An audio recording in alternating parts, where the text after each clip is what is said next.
Welcome back to Safety Matters. This time we'll be talking about school zones as we go back to school. We'll also be covering bicycle safety and how to keep kids safe as they travel back to school. So let's jump in and find out why safety matters.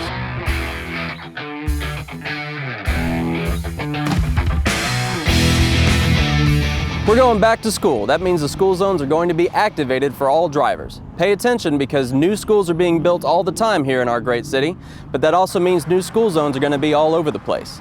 Elementary schools are going to have a different time than high schools and middle schools, so pay attention to which zone that you're in and watch out for those yellow flashing lights. Kids will be crossing the street, but they might also be crossing where there is no crosswalk. Kids will be riding their bike to school. Look out for when they're crossing the roads or when they're going down the sidewalks. Some kids might not be on the sidewalk. Make sure you're not using your cell phone in a school zone. This is not only dangerous, but it is also illegal. Watch out for school buses. Remember, when that stop sign is out, you have to stop on both sides of the road if there's not a protected median. All drivers must come to a complete stop until that bus has put that stop sign back on its side. Avoid a fine by driving safely. With school around the corner, we want to remind everybody to be safe on bikes. Kids, remember to wear your helmets and use crosswalks. Here's more on bicycle safety. So as we get ready for the new school year, we want to remind all kids that they should be wearing their helmets. It's good practice to know the 2V1 rule. That's how we remember that, 2V1.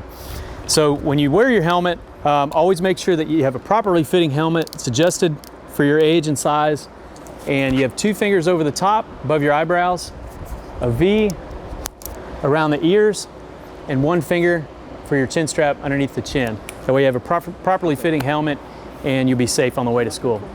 Some other things to remember is you want to make sure you check your brakes and your tires on your bicycle before you ride. Also, as a driver, you can look out for kids now that they'll be a little more active, riding a little bit more on their way to school.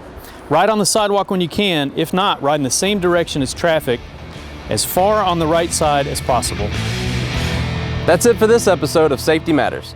Join us next time as we take another look behind the scenes of Frisco's Fire and Police Department and find out why safety matters.